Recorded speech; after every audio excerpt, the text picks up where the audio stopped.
증산도의 진리성전인 도전에는 천지공사와 관련된 수많은 역사 인물들이 등장하고 있는데요.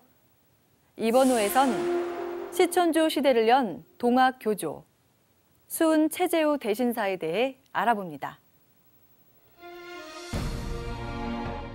하늘에서 동방의 이 땅에 이름 없는 한 구도자를 불러 세워 신교의 도맥을 계승하게 하고 후천개벽으로 새 세상이 열릴 것을 선언토록 하셨나니 그가 곧 동학의 교조 수은 최재우 대신사니라. 1824년 갑신년 음력 10월 28일 경주 구미산 자락에서 태어난 최수은 대신사. 어린 시절 고명한 학자였던 부친에게서 수학해 상당한 수준의 학문을 닦았는데요. 하지만 어머니가 재간녀라는 이유로 서자 취급을 받았습니다. 16세 때에 맞이한 부친의 죽음은 그의 인생을 송두리째 바꿔버렸는데요. 그동안 닦은 학문과 기존 종교에 대한 해의, 혼란스러운 세상사와 자신의 앞길에 대해 깊은 사색을 하게 된 것이죠.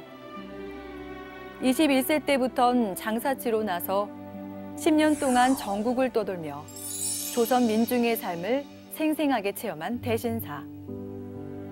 1855년 을묘년에 있었던 을묘 천서 사건을 통해 구도자의 삶을 살게 되는데요. 이후 여러 차례 정성 기도를 올리며 수행했지만 대신사의 고뇌를 궁극적으로 해결하지는 못했습니다. 결국 부친이 공부하던 용담정으로 돌아와 다시 구도의 결의를 굳히고 정성을 다해 기도에 정진했습니다.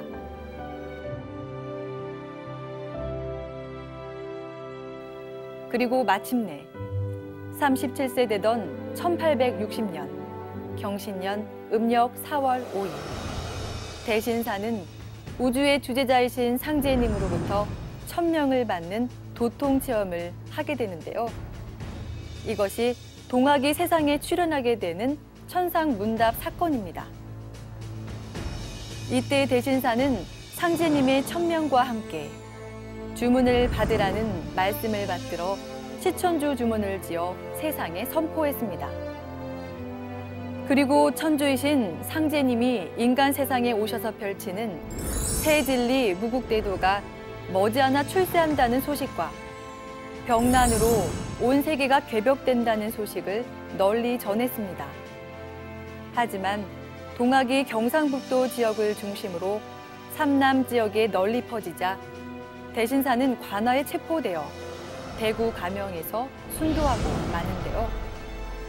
1864년 갑자년 3월 10일로 대신사의 나이 41세 되는 때였습니다.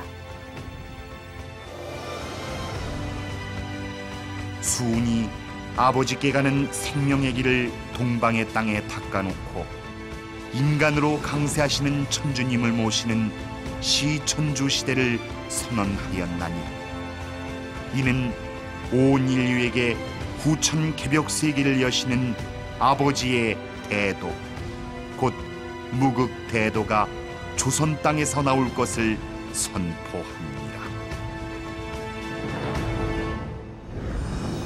이후 조선 근대화의 문을 연 동학혁명으로 이어진 동학.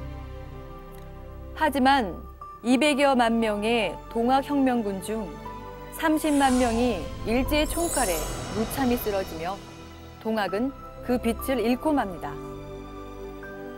증산상제님은 당신님이 여신 무국대도가 동학의 본래 가르침을 완성하는 참 동학임을 선포하셨습니다. 최수은 대신사가 외친 시천주와 다시개벽으로 열리는 후천조화성경이 증산상제님의 참 동학에 의해 비로소 실현되는 것입니다. 상제님께서 오실 길을 예비하고 상제님을 모시는 시천주의 길을 전한 최수은 대신사의 거룩한 삶과 사명을 만나보시기 바랍니다.